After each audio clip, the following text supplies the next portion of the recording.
Aha! Greetings and salutations. I'm glad you could make it. I went over your resume again, and I must say I'm rather impressed by your experience. If it's alright with you, I'd like to ask a few last-minute questions, but just before I hand over your badge, if that's alright with you. Fantastic. Alright, question 1. Can you shoot a gun? Question 2. Are you okay with the smell of raw sewage? Oh, nice, okay. And lastly, question 3. Can you swim? Perfect. Welcome to the Ignis disposal service, where our motto is we clean up messes permanently. You'll make a fine addition to the team.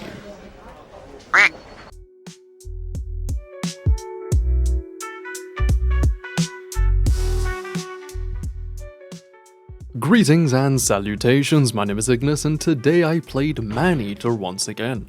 Yes, I am aware Black Myth Wukong also released today, but I'll be playing that later. For now, we've returned to the glorious game of Maneater.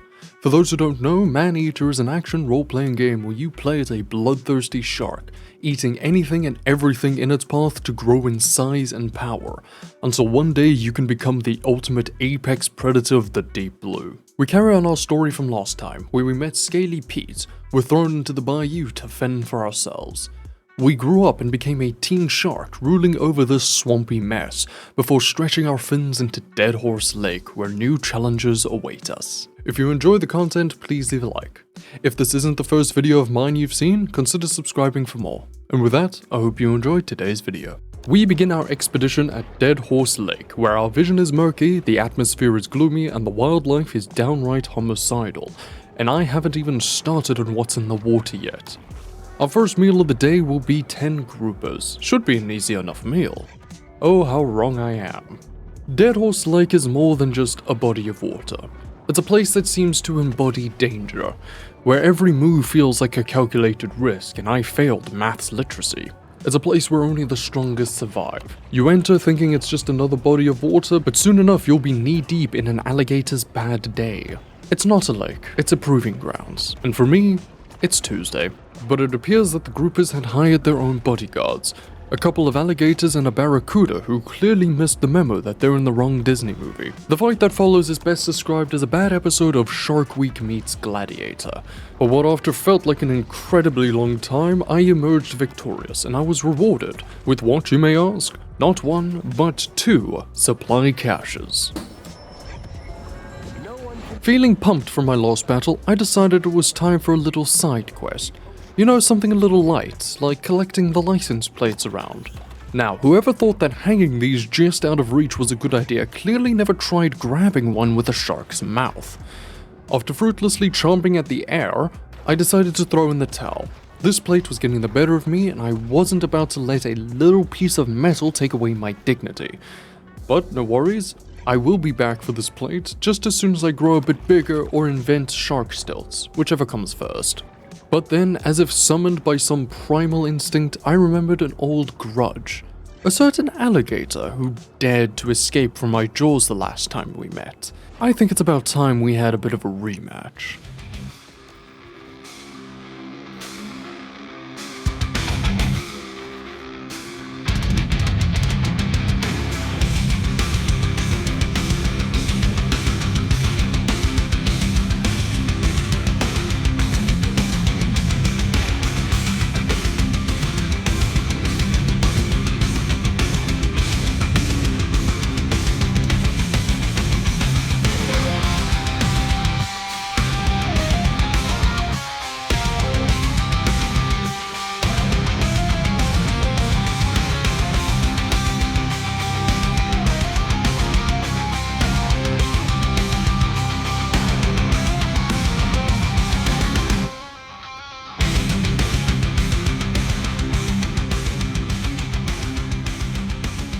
Now there's something truly satisfying about finishing old business. The battle was just as fierce as last time. He was definitely strong, but I was stronger. This alligator thought he could run, but you can't escape destiny.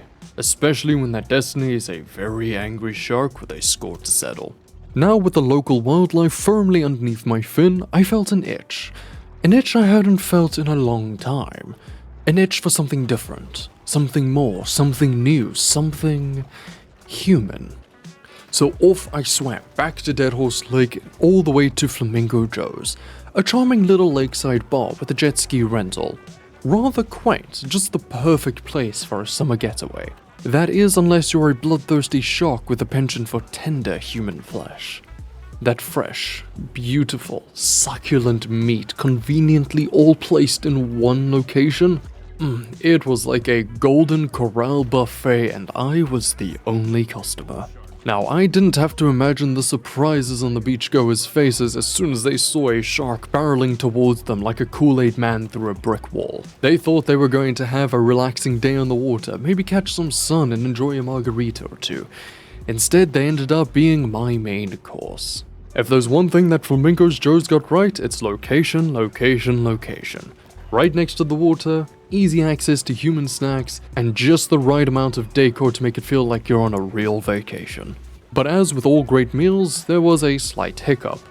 Enter Bayou Willie. This hunter swaggered in, thinking he could just take me down like Clint Eastwood in Jaws, the unnecessary sequel. He came in guns blazing like a southern fried version of John Wayne.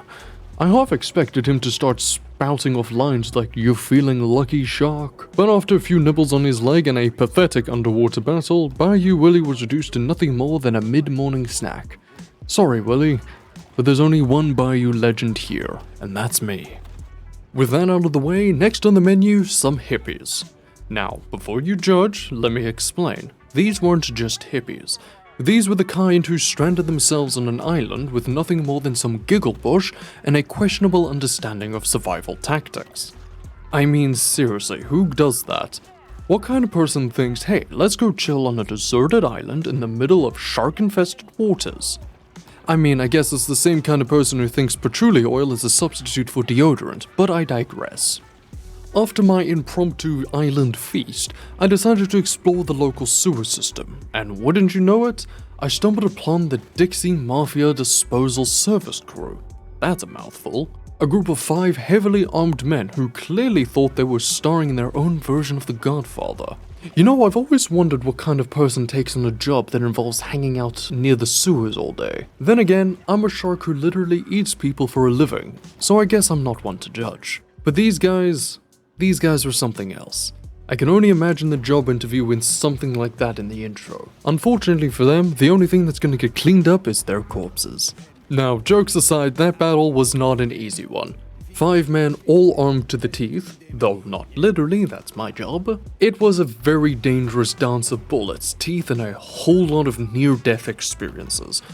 I emerged victorious, but just barely, and as a reward I discovered that they had actually left human-shaped meat-filled piñatas just for me. How thoughtful. With a belly full of mafia, I swam on, feeling both satisfied and slightly concerned about my cholesterol levels. Continuing through the sewers, I stumbled upon a large school of groupers, but as expected, they were guarded by more alligators. Because apparently in this game you can't have a meal without first fighting off a prehistoric killing machine. After dispatching of the gators and enjoying my grouper feast, I caught a scent of something even more sinister. Apex blood. Swimming swiftly towards it, I found myself in a head-on confrontation with an apex barracuda. After a brief tussle where we managed to get a few good bites in, I put it in its place. My stomach. But the victory was short-lived as the scent of humans reached my gills once more. You know, for a place that's supposed to be filled with disgusting sewage, Dead Horse Lake has some pretty good gourmet options. The next battle was between 4 heavily armed gunmen, all hell-bent on turning me into sushi. But one by one they fell, and by the time the last of them was dealt with, I leveled up, feeling more powerful than ever. I am now the true terror of Dead Horse Lake. But let's not celebrate too early, there was still work to be done. 2 more apex predators roamed my waters, both alligators and both in desperate need of a dental plan. First up was Mouth Like a Sewer. The battle was fierce, but in the end, I always emerged victorious. Next was Bank on It, which, if you ask me, should have been named Take It to the Bank as I was about to cash in another gator.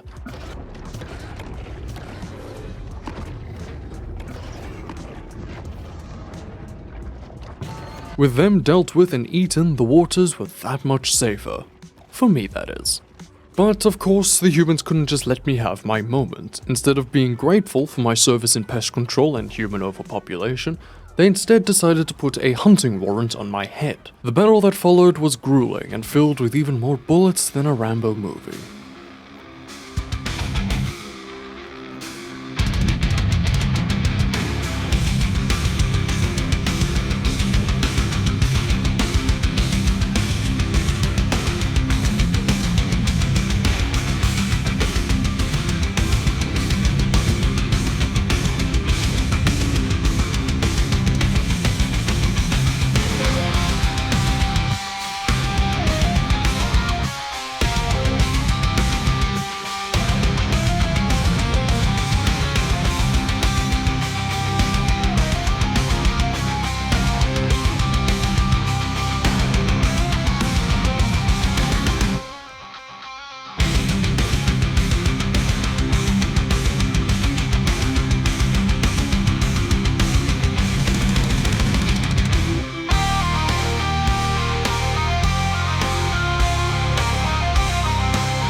I dodged and I weaved, and I took down hunter after hunter, but eventually even I need a break.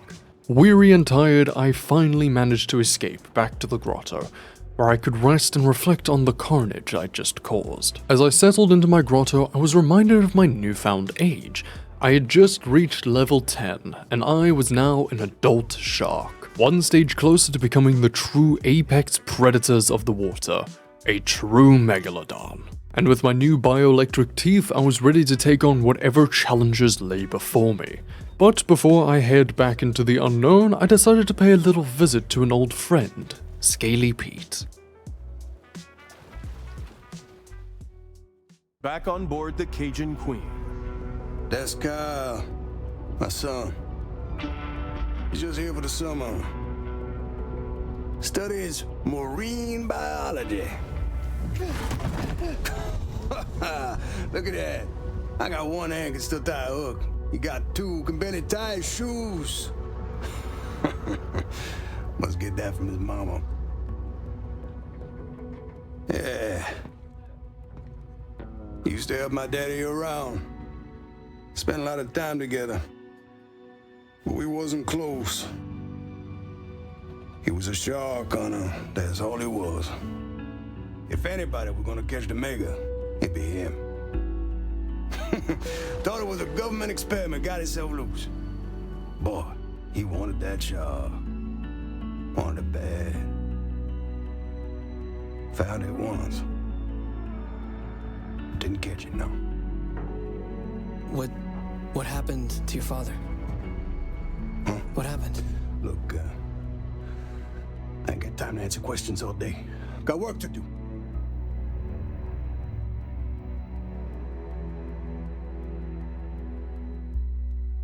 Watching him in his naturally pathetic state was always satisfying. Seeing that really put an extra spring in my swim. And so, with the dead waste behind me, I swam towards the Golden Shores, a land of new theft, tax fraud, and generational wealth, with crystal clear waters, a Caribbean vibe, and a whole lot of fresh meat. The shores were lined with artificial islands, mostly large golf courses and mobile homes with swimming pools that offered a perfect hiding spot from hunters. It's like I've traded in my grimy post-apocalyptic wasteland for a 5-star resort. And these golf courses? Well, let's just say they're about to get a whole lot more exciting. What's a game of golf without the threat of a shark attack, am I right? But with that, as I swim to my new vibrant world, I know one thing is for sure, and that is that things are about to get a whole lot more interesting. And with that, I want to thank you so much for watching. If you liked the video, please give it a thumbs up and share it with your friends. And don't forget to subscribe if you enjoyed, and I will see you in the next one.